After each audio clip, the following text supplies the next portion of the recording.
In this video, I will show you how to change language on Uber Eats app. So in order want to change your language, you can go right here to your account and you can see all of these things right here.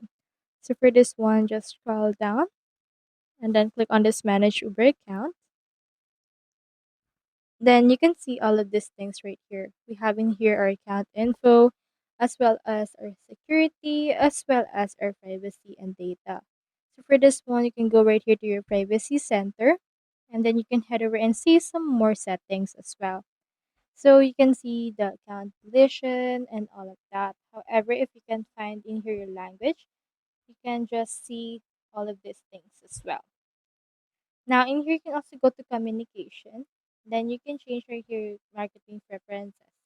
Now as of right now there is no way to change language. This because Uber Eats mainly cater to English speaking countries, and if it's actually usually not available to countries that doesn't speak English or doesn't have English as their second or third language.